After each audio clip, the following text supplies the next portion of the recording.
Hello friends, ગરમ તેલમાં કાચા ચોખા નાખીને રેસીપી બનાવી જુઓ. એકદમ ગજબની તૈયાર થાય છે. એકવાર બનાવશો તો ખાતા જ રહી જશો અને એકદમ સુપર અને લાજવાબ ટેસ્ટી એવી આપણી આ રેસીપી બનીને તૈયાર થાય છે. અને એકદમ સિમ્પલ તરીકેથી તમે આવું કદી વિચાર્યું બી નહીં હોય કે આનાથી આટલો સુપર ને ટેસ્ટી નાસ્તો તૈયાર થાય છે. તો ચાલો આપણે બનાવીએ. હેલો ફ્રેન્ડ્સ, હું છું ધર્મિષ્ઠા પરમાર. સ્વાગત છે તમારું ધર્મી સિમ્પલ રેસિપીમાં. આજે આપણે બનાવીશું કાચા ચોખાનો સુપર ટેસ્ટી નાસ્તો. તો અહીં મેં બે જાતના ચોખા લઈ રાખ્યા છે. એક છે જે આપણે રોજ દાળ ભાત બનાવવામાં કે ખીચડી બનાવવામાં જે નાના ચોખા હોય છે એનો ઉપયોગ કરીએ એ હોય છે. અને બીજો છે આ બાસમતી ચોખા, જે તમે પુલાવ બનાવવામાં કે કોઈપણ જાતના છૂટા છૂટા ભાત માટેના કોઈપણ વાનગી બનાવવા માટે જે લેતા હોય એ બાસમતી ચોખા લીધા છે. તો આજે જે આપણે નાસ્તો બનાવવાના છે તે આપણે આ બાસમતી ચોખામાંથી બનાવવાના છીએ. આ નાના ચોખાનો ઉપયોગ નથી કરવાનો. તો હવે સૌથી પહેલાં આપણે આ ચોખાને સાફ કરી લઈશું. તો આપણે એક આવી ગળણી લેવાની છે અને એમાં આ ચોખા નાખીને એને થોડામાં ચારી લઈશું, જેથી અંદર કંઈ કચરું ધૂળ કે કંઈ હોય તે નીકળી જાય. આ રીતે આપણે સાફ કરી લઈશું. હવે આપણે એક મિક્સિંગ બાઉલ લઈશું અને એમાં જે આપણે સાફ કરેલા ચોખા એડ કરી દઈશું. તો એક વાટકી જેટલા મેં ચોખા લીધા છે અહીંયા. તો આને મેં સારી રીતે સાફ કરી દીધા છે અને કપડાથી લૂછી પણ લીધા કે એની પર કંઈ પાવડર કે કંઈ ધૂળ કે એવું કંઈ જામ્યું હોય, એટલે મેં એને સારી રીતે કપડાથી પણ લૂછી લીધા છે. તો સ્વચ્છતાનું ખાસ ધ્યાન રાખવાનું આપણે. હવે આમાં આપણે અડધી ચમચી જેટલું મીઠું એડ કરશું સ્વાદ મુજબ. બહુ વધારે નહીં અને બહુ ઓછું નહીં, એટલું મીઠું આપણે એડ કરવાનું છે અહીંયા. અને અંદર 2 ચમચી જેટલું આપણે પાણી એડ કરશું. વધારે નહીં, ખાલી 2 ચમચી જેટલું જ પાણી એડ કરવાનું છે આપણે.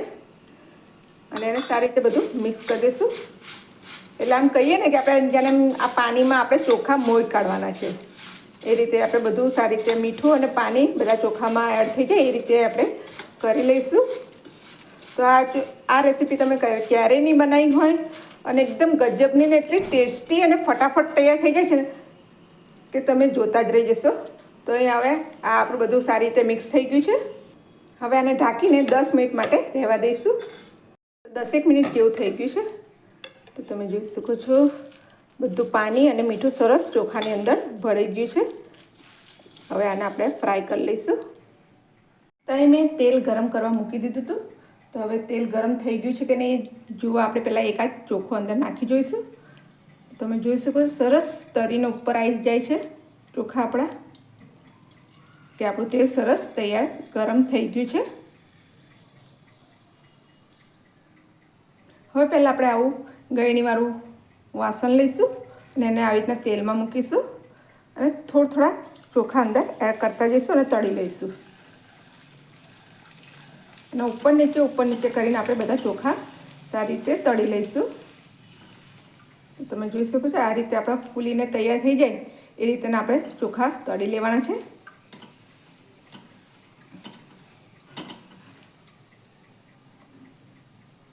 તો આપણા સરસ ચોખા તળાઈ ગયા છે તે આપણે એક પ્લેટમાં કાઢી લઈશું. આવી રીતે આપણે બીજા પણ ચોખા તળી લઈશું. જો કંઈક ઘરમાં કંઈક સામગ્રી ના હોય અને એકદમ ભૂખ લાગી હોય, કાં તો બધી સામગ્રી હોય પણ કંઈક યુનિક નાસ્તો ખાવો હોય તો તમે આ રીતે ફટાફટ નાસ્તો બનાવી શકો છો અને એકદમ ક્રિસ્પી અને એકદમ ટેસ્ટી એવો આપણો નાસ્તો બનીને તૈયાર થશે. તો આવી રીતના હલાવતા જઈને આપણે આવી રીતે ચોખા બધા તળી લઈશું. તો આવી નાની નાની ભૂખ માટે આ રીતનો નાસ્તો ખૂબ જ સરસ લાગે છે. અને કોઈને પહેલાં તો ખ્યાલ જ નહીં આવે કે ચોખામાંથી આ બનાવેલો છે, કે કાચા ચોખામાંથી આ નાસ્તો બનાવેલો છે, એવું કોઈને ખ્યાલ જ નહીં આવે. તમે આ નાસ્તો મહિના સુધી સ્ટોર કરી શકો છો. આને તમે કંઈ બહારગામ લઈ જઈ ડબ્બામાં પેક કરીને લઈ જશો તો મહિના સુધી આ એવો ને એવો ફ્રેશ અને તાજો જ રહેશે. તો તમે જોઈ શકો છો આપણું તેલ બહુ બગડ્યું પણ નથી અને એકદમ ચોખ્ખું છે. તો આને તમે બીજું કંઈ શાક વઘારવામાં કે કંઈક પણ પૂરી તરવામાં ઉપયોગ કરી શકો છો આ તેલનો. હવે એ જ રીતે આપણે સિંગદાણાને પણ થોડા તળી લઈશું. તો અહીં આવી રીતના ચાયણીમાં જ આપણે સિંગદાણા એડ કરશું અને એને થોડા ગોલ્ડન બ્રાઉન કલરના થાય ત્યાં સુધી શેકી લઈશું. સિંગદાણા સારી રીતે તળાઈ જાય એ રીતે શેકવાનું. જો કાચા રહી જશે તો ખાવામાં મજા નહીં આવે અને બળી જશે તો બી મજા નહીં આવે. અને આપણા ગુજરાતી નાસ્તામાં તો સિંગદાણા તો હોય જ. તો ઉપરનું પડ એની જે ત્વચા આમ ક્રેક ન પડી જાય ત્યાં સુધી એને સારી રીતે આપણે તળી લઈશું. અને સિંગમાં ભરપૂર પ્રમાણમાં પ્રોટીન હોય છે, તો હેલ્ધી પણ કહેવાય એક જાતનો આ નાસ્તો. તો તમે જોઈ શકો છો ક્રેક પડવામાં આવી છે સિંગદાણામાં, અને થોડા ગોલ્ડન બ્રાઉન પણ થઈ ગયા છે. તો હવે આપણે આને કાઢી લઈશું. મેં થોડા લીલા મરચાં લીધા છે, એને પણ થોડા ફ્રાય કરી લઈશું. એકદમ ડ્રાય થઈ જાય ત્યાં સુધી આપણે ફ્રાય કરી લઈશું.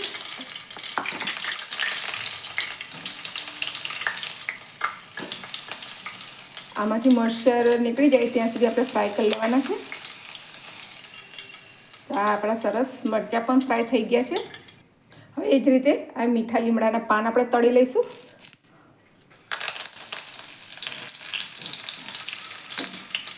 એ થોડા ક્રિસ્પી કરી લઈશું આપણે એને. અને ગેસની ફ્લેમ મેં બંધ કરી દીધું છે, એટલે ગરમ તેલમાં જ આ ફ્રાય થઈ જશે. તો આ પણ ફ્રાય થઈ ગયા છે. તો આપણો આ નાસ્તો બનીને તૈયાર થઈ ગયો છે. એકદમ કુરકુરો અને એકદમ ક્રિસ્પી એવો આપણો આ નાસ્તો તૈયાર થઈ ગયો છે. આને મેં એક પ્લેન પેપરમાં કાઢી મૂક્યો હતો, જેથી વધારાનું તેલ હોય એ આ પેપરમાં આવી જાય અને આપણા ખાવાનામાં પણ હેલ્ધી રહે. એટલે આવી રીતના તમે કોઈ પણ તળેલી વસ્તુ લો, એના નીચે પેપર આવું અચૂકથી મૂકજો, જેથી વધારાનું તેલ હોય એ આ પેપર ઓબ્ઝર્વ કરી લેશે અને આપણા ખાવાનામાં ઓછું તેલ જાય અને સ્વાસ્થ્ય માટે પણ સારું રહેશે. તો આને હવે આપણે એક મિક્સિંગ બાઉલમાં કાઢી લઈશું. હવે આપણે એક મિક્સિંગ બાઉલ લઈ લઈશું અને એમાં જે બધો ચોખાનો જે નાસ્તો છે એ અંદર એડ કરી દઈશું. તમે જોશો આ પેપર પર કેટલું બધું ઓઇલ ચોંટી ગયું છે, કેટલું બધું ઓબ્ઝર્વ કરી લીધું છે અને આપણો નાસ્તો એકદમ સરસ ડ્રાય તૈયાર થઈ ગયો છે. તો હંમેશા કિચનમાં આવા પેપરનો જરૂર ઉપયોગ કરજો. હવે આમાં આપણે જે પેલા તળેલા સિંગદાણા હતા એ એડ કરશું. તો નાની નાની ભૂખ માટે આ એકદમ ગજબનો નાસ્તો આપણો આ તૈયાર થઈ ગયો છે. આને તમે 1 મહિના માટે સ્ટોર કરી શકો છો. એકદમ એરટાઇટ ડબ્બામાં તમે ભરીને અને 1 મહિના સુધી સ્ટોર કરી શકો છો. અને એટલો ને એવો ક્રિસ્પી અને ક્રન્ચી રહે છે. હવે મીઠા લીમડાના પાન પણ આપણે એડ કરી દઈશું. આ બધું આપણે સારી રીતે મિક્સ કરી દઈશું. આમાં હવે બીજા કોઈ મસાલા એડ કરવાની જરૂર નહીં. તમે આવી રીતે પણ ખાઈ શકો છો. એકદમ ટેસ્ટી લાગે છે અને એટલો કુરકુરે લાગે છે તો તમે ખાતા ધરાવો નહીં. જ્યારે જે ડબ્બો ખોલશો તો તમને ખાવાનું મન થશે. તો તમે આ નાસ્તાને એરટાઇટ ડબ્બામાં ભરીને જ્યારે પણ ભૂખ લાગે ત્યારે અમુક ટામેટાં ડુંગળી એડ કરીને એની ભેળ બનાવીને પણ ખાઈ શકો છો. કાં તો આ નાસ્તાને તમે હજુ જો રીચ બનાવવો હોય તો તમે એમાં કાજુ ને દ્રાક્ષને પણ ફ્રાય કરીને અંદર એડ કરી શકો છો. ખૂબ જ ટેસ્ટી લાગે છે. આમાં મીઠું એડ કરવાની જરૂર નહીં, કેમ કે આપણે જ્યારે ચોખા પલાળ્યા હતા ત્યારે મીઠું અંદર એડ કર્યું હતું. તમે જોઈ શકો છો કેટલો ટેસ્ટી અને કેટલો મસ્ત દેખાય છે આપણો આ નાસ્તો. અને ખાવાનામાં પણ એટલો ટેસ્ટી છે અને એટલો ક્રન્ચી અને હેલ્ધી પણ, અને ફટાફટ તૈયાર થઈ જાય. ઘરના જ બધા અવેલેબલ વસ્તુથી આપણો આ નાસ્તો બનીને તૈયાર થઈ જાય છે.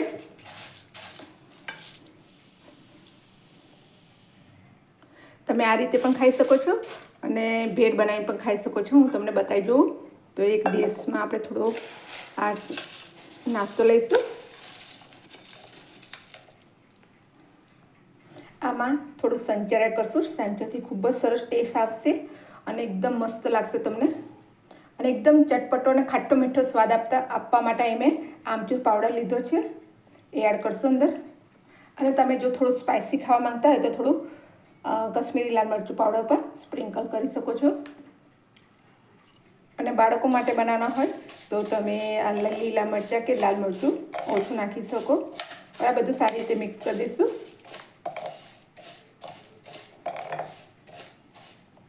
અહીં મેં એક મીડિયમ સાઇઝની ડુંગળી સમારીને લીધી છે, એ એડ કરશું. ઝીણી ટામેટું નાનું છે એને પણ ઝીણા ઝીણા કટ કરી દીધા છે મેં. અને થોડો કોથમીરના પાન. તો આપણી એકદમ ટેસ્ટી અને ડિલિશિયસ એવી ભેળ પણ બનીને તૈયાર થઈ ગઈ છે. તો છે અને જોતાં જ ખાવાનું મન થઈ જાય એવો આપણો નાસ્તો બનીને તૈયાર થઈ ગયો છે. એ પણ માત્ર 15થી 20 મિનિટમાં જ તૈયાર થઈ ગયો છે. આને તમે સારી રીતે ગમે ત્યાં જાઓ તો લઈ જઈ શકો. અને આ રીતે બધું ડુંગળી ટામેટાં કે સેવ એ બધું ઉમેરીને તમે આનું એક અલગ નાસ્તો પણ બનાવી શકો છો અને ખાવાનામાં એટલી ટેસ્ટી હોય છે તમે વારંવાર બનાવશો. તો જો તમને મારી આ રેસીપી ગમી હોય અને મારી ચેનલને સબસ્ક્રાઈબ ન કરી હોય તો પ્લીઝ સબસ્ક્રાઈબ કરી દેજો અને આવી જ અવનવી વાનગીઓ જોવા માટે બેલ આઇકોન બટનને પ્રેસ કરજો. તો ત્યાં સુધી ખાઓ પીઓ અને જલસા કરો. જય માતાજી, જય શ્રી કૃષ્ણ, આવજો.